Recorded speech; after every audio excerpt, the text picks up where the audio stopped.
우리 다 같이 사도신경으로 신앙 고백합니다.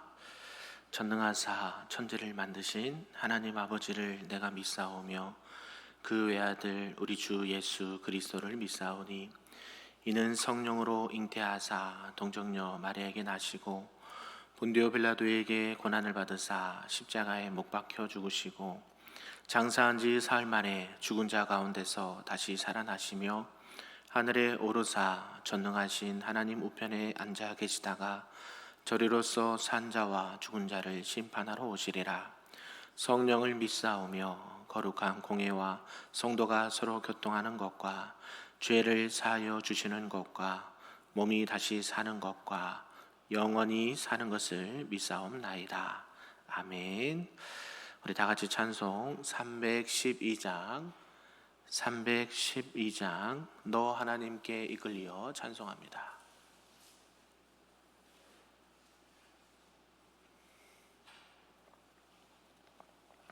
찬양합니다. 너 하나님께 이끌리어 일평생 주만 바라면 너 어려울 때 힘주시고 언제나 지켜주시리. 주 크신 사랑 믿는 자 그 반석 위에 서리라. 너 설레는 맘 가다듬고 희망 중 기다리면서 그 은혜로신 주의 뜻과 사랑에 만족하여라. 우리를 불러주신 주 마음에 소원하신다. 주 찬양하고 기도하며 내 본분 힘써 다하라. 주 약속하신 모든 은혜 내게서 이루어지리라. 참되고 의지하는 자 주께서 기억하시리. 아멘. 오늘 하나님의 말씀은 구약 열왕기하 12장 말씀입니다. 구약 582쪽에 나와 있습니다. 열왕기하 12장 말씀입니다. 우리 한 절씩 교독합니다. 예후의 제7년에 요아스가 왕이 되어 예루살렘에서 40년간 통치하니라. 그의 어머니의 이름은 시비아라 브엘세바 사람이더라. 요아스는 제사장 여호야다가 그를 교훈하는 모든 날 동안에는 여호와 보시기에 정직히 행하였으되 다만 산당들을 제거하지 아니하였으므로 백성이 여전히 산당에서 제사하며 분향하였더라.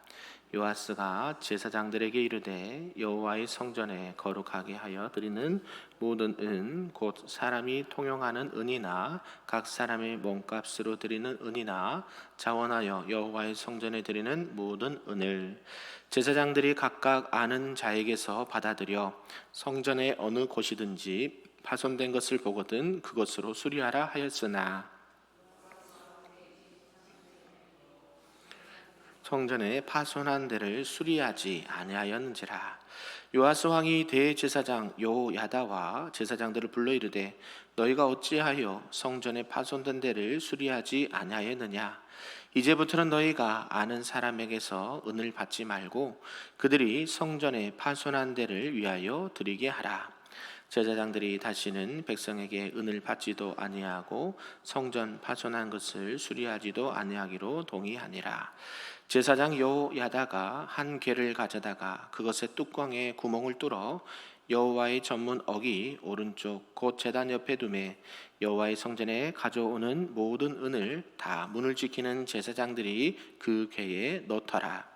이에 그 궤 가운데에 은이 많은 것을 보면 왕의 서기와 대제사장이 올라와서 여호와의 성전에 있는 대로 그 은을 계산하여 봉하고 그 달아본 은을 일하는 자 곧 여호와의 성전을 맡은 자의 손에 넘기면 그들은 또 여호와의 성전을 수리하는 목수와 건축하는 자들에게 주고 또 미장이와 석수에게 주고 또 여호와의 성전 파손한 데를 수리할 제목과 다듬은 돌을 사게 하며 그 성전을 수리할 모든 물건을 위하여 쓰게 하였으되 여호와의 성전에 드린 그 은으로 그 성전의 은 대접이나 불 집게나 주발이나 나팔이나 아무 금그릇이나 은그릇도 만들지 아니하고 그 은을 일하는 자에게 주어 그것으로 여호와의 성전을 수리하게 하였으며 또 그 은을 받아 일꾼에게 주는 사람들과 회개하지 아니하였으니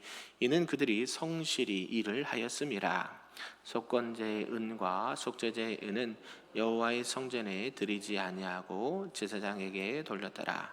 그때에 아람 왕 하사엘이 올라와서 가드를 쳐서 점령하고 예루살렘을 향하여 올라오고자 하므로 유다의 왕 요아스가 그의 조상들 유다 왕 요사밧과 요람과 아하시아가 구별하여 드린 모든 성물과 자기가 구별하여 드린 성물과 여호와의 성전 곳간과 왕궁에 있는 금을 다 가져다가 아람 왕 하사엘에게 보내더니 하사엘이 예루살렘에서 떠나갔더라.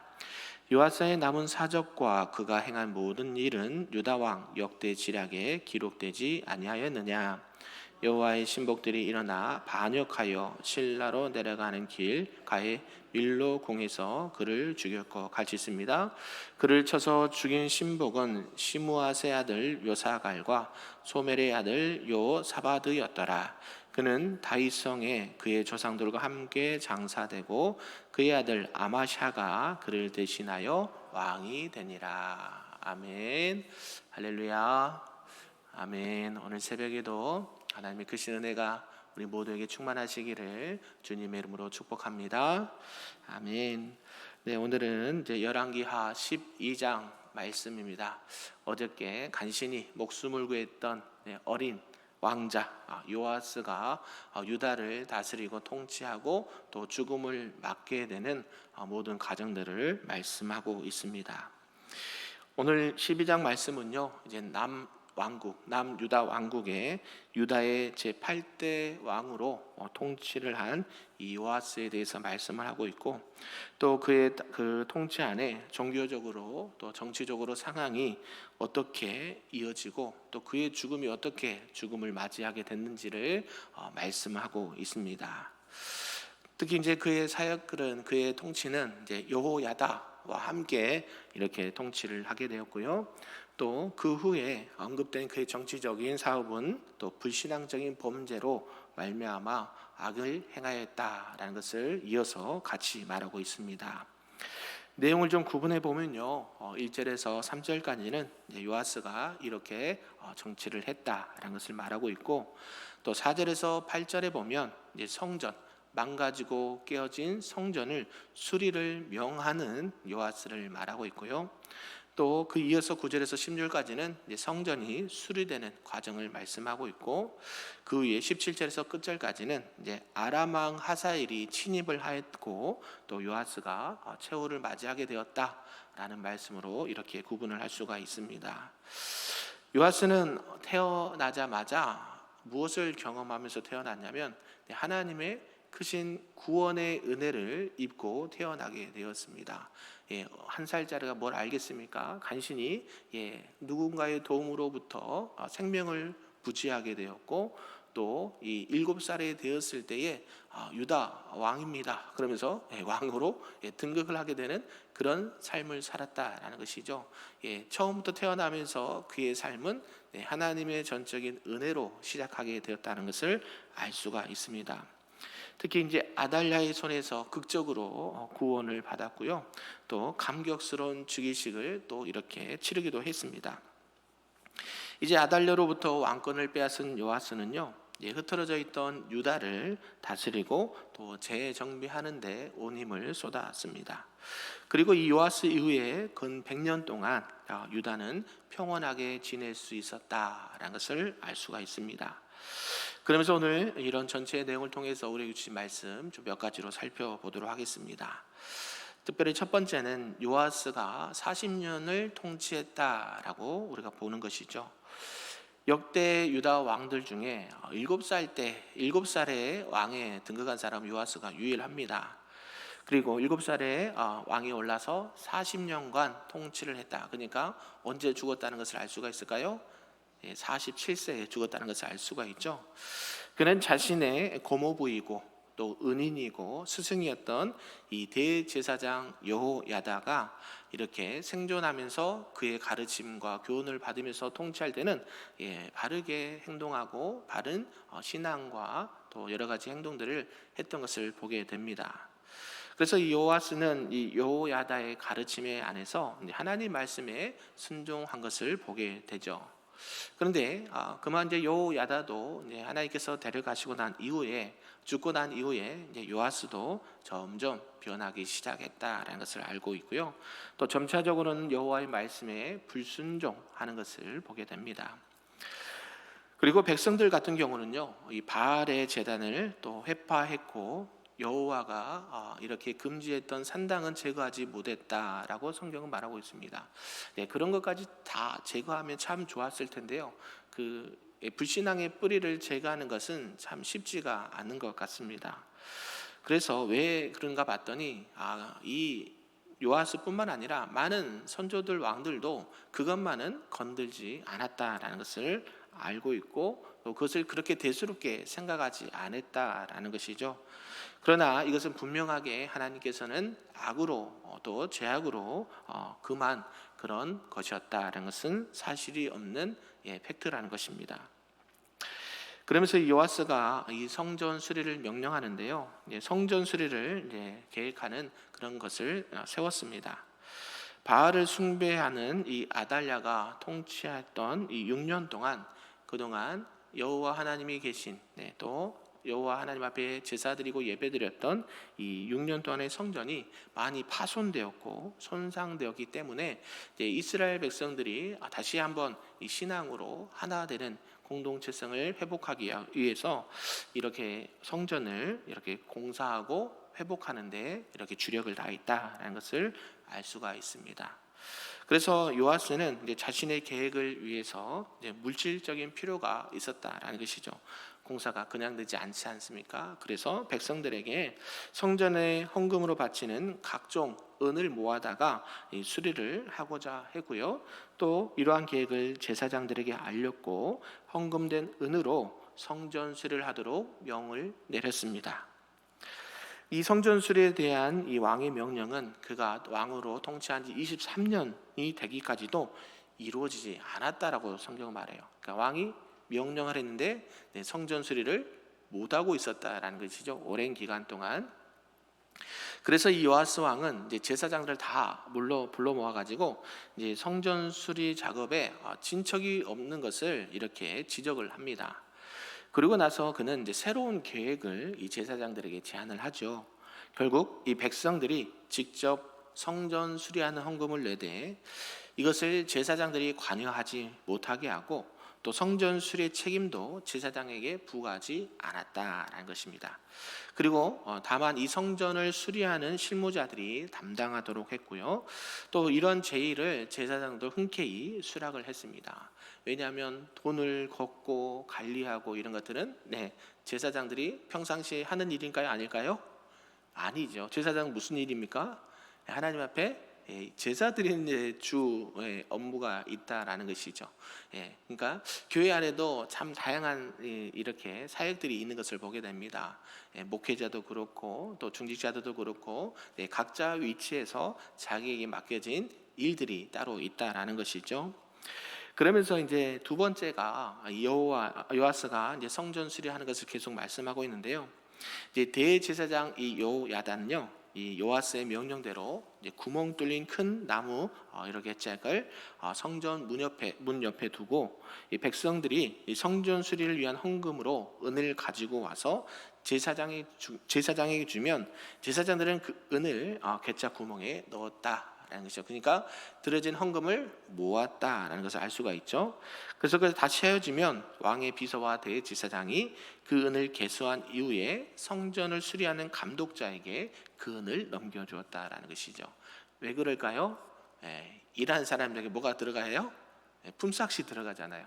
이 자료비도 들어가고 일에 대한 품삯도 들어가는데 그게 확실치 않으면 일을 할까요? 안 할까요? 절대 안 하죠. 공사를 하는데 처음에 이렇게 빚으로 뭐 우리 요즘에는 좀 한다고 하지만 예전엔 그게 더 심지 않았겠죠. 물건을 갖고 와야 공사를 하는 거고 또 일꾼들이 자기가 수익이 있어야 남는 게 있어야 일을 하는 것이죠. 그래서 이 감독자가 성전 수리를 위해서 열심히 일하는 목수 또 미장이 또 석수들에게 정직하게 인건비를 지불하게 했습니다. 그리고 남은 돈으로 이 성전 수리를 위해서 필요한 각종 재료들을 사게 했다라는 것입니다. 그래서 백성들은 그런 경건한 마음으로 이 성전 수리를 해서 헌금을 기쁘게 이렇게 드렸다라는 것을 알 수가 있고 이러한 헌금이 또 거룩하게 쓰인 재물이 되었다라는 것입니다. 그리고 이런 헌금은 당연히 거룩하고 정당하게 쓰여지는 것이 당연한 일이라는 것이죠. 성전 수리 감독자들은 이 모든 일들을 참 신실하고 또 정직하게 수행을 했습니다. 어떠한 부정과 어떠한 축제도 하지 않고 정당하게 노력한 만큼 그 대가를 일꾼들에게 지불을 하였다라는 것을 알 수가 있습니다. 그러면서 일꾼들도 어떻게 할까요?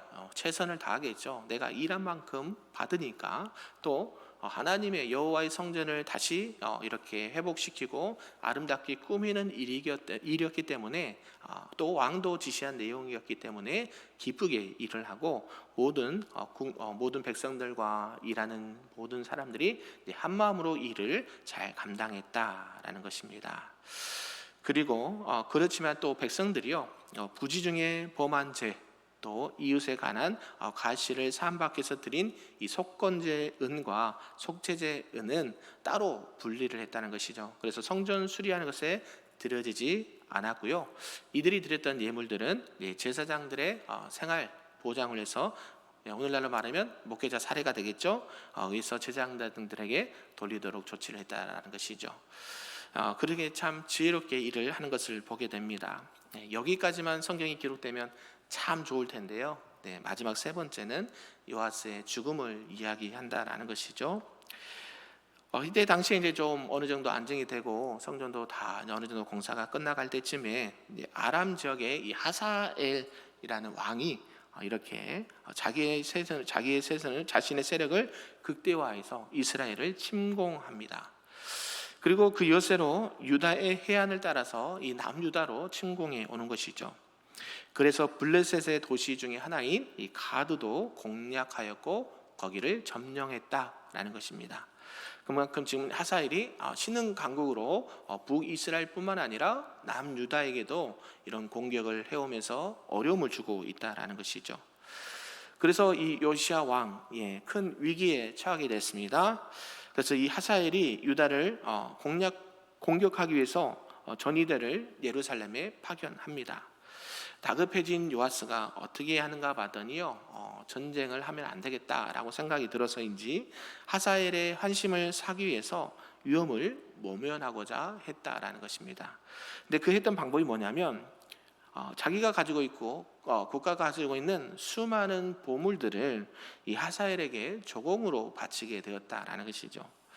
그래서 어떤 걸 줬는가 봤더니 요아스는 이 왕실에 있는 모든 보물들 또 성전 안에 있는 모든 금들 또 선조들이 구별하여 여호와께 바쳤던 모든 신성한 성물들, 이 모든 것들을 하사엘에게 주어버렸다라는 것이죠.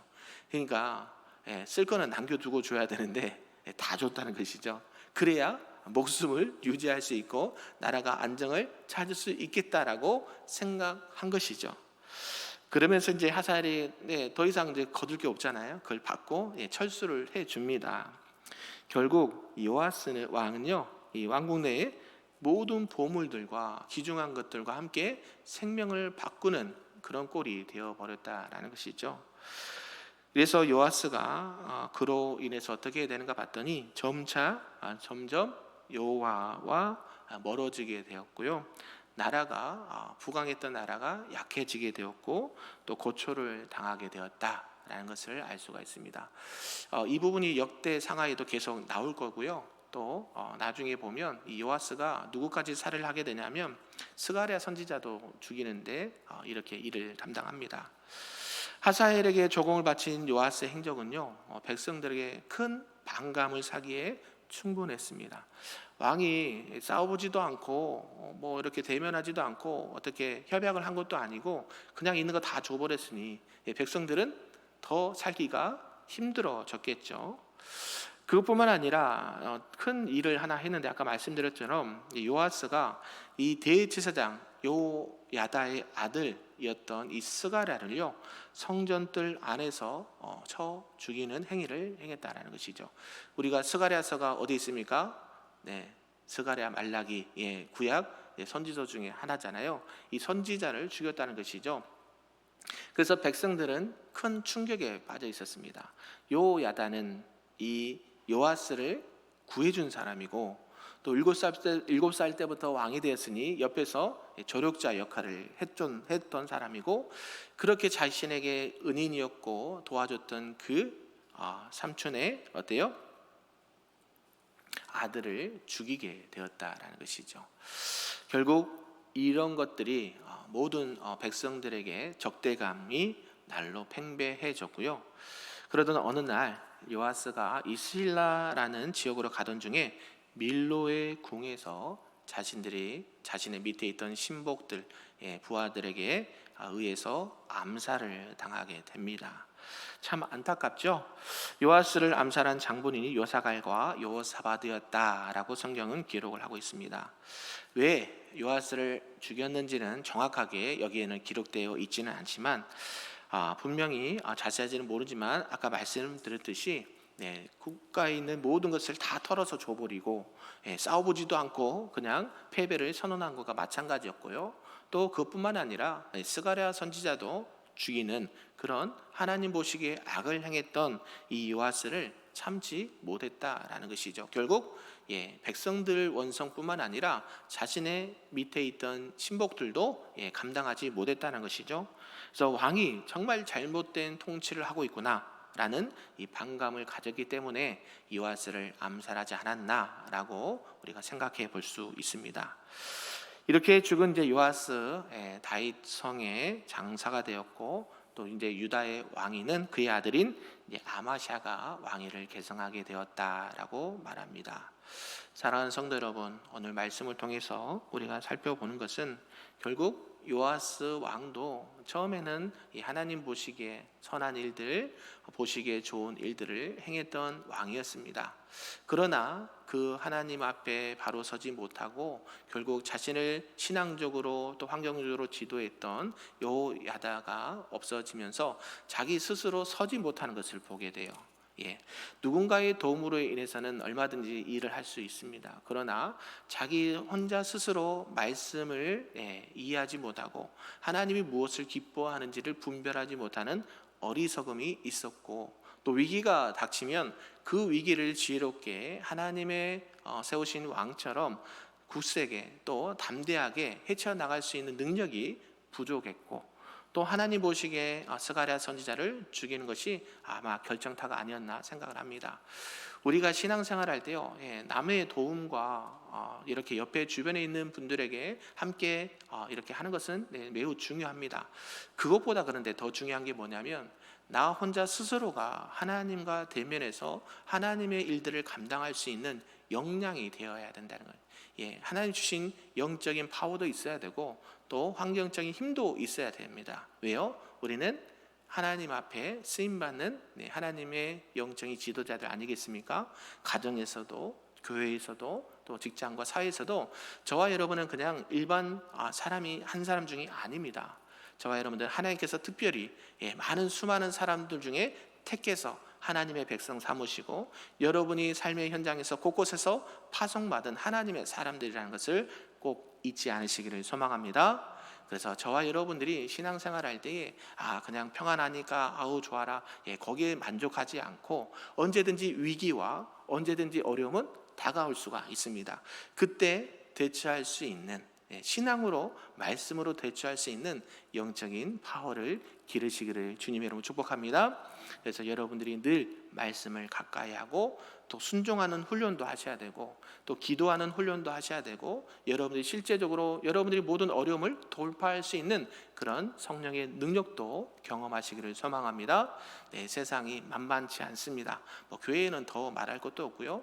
영적인 싸움 또 환경의 어려움들이 늘 우리 눈앞에 있습니다. 그래서 우리들이 항상 하나님의 사람으로서 어떻게 준비하고 또 위기와 어려움이 닥쳤을 때 그것을 어떻게 헤쳐나가고 또 우리에게 주신 은사와 달란트를 어떻게 활용해서 하나님의 뜻을 이뤄가야 될지를 고민하고 또 아버지 앞에 응답받고 능력 가운데 하나님의 영광을 위해 살아갈 수 있는 우리 큰뷰교회 모든 성도님들 되시기를 주님의 이름으로 축복합니다. 아멘. 기도하겠습니다. 참으로 좋으신 아버지 하나님 감사합니다. 오늘 요아스 왕이 40년 동안 통치한 그 왕의 통치 기간을 보게 되었습니다. 여호와의 성전을 수리하고 또 하나님께서 기뻐하시는 일을 행했던 이 요아스가 결국 하나님 보시기에 악을 행하기도 하고 또 자신의 모든 것들을 내어주는 그런 안타까운 일들을 통해서 안타까운 죽음을 맞이하게 된 것을 보게 됩니다.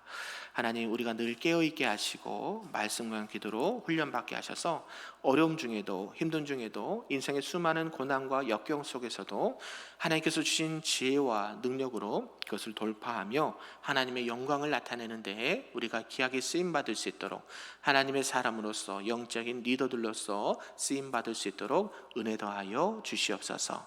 우리가 가는 곳곳마다 문제들이 해결되게 하시고 우리가 하는 일들마다 형통하게 하시고 하나님의 영광과 능력이 나타남으로 말미암아 많은 하나님을 또 믿는 사람들, 믿지 않는 사람들이 하나님을 더욱더 경외하고 하나님을 믿고 돌아올 수 있도록 은혜 베풀어 주시옵소서. 감사드리며 예수님의 이름으로 기도하옵나이다. 아멘.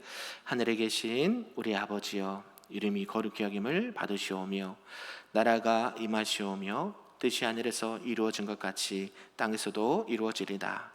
오늘 우리에게 일용할 양식을 주시옵고 우리가 우리에게 죄 지은 자를 사하여 준 것 같이 우리 죄를 사하여 주시옵고 우리를 시험에 들게 하지 마시옵고 다만 악에서 구하시옵소서. 나라와 권세와 영광이 아버지께 영원히 있사옵나이다. 아멘.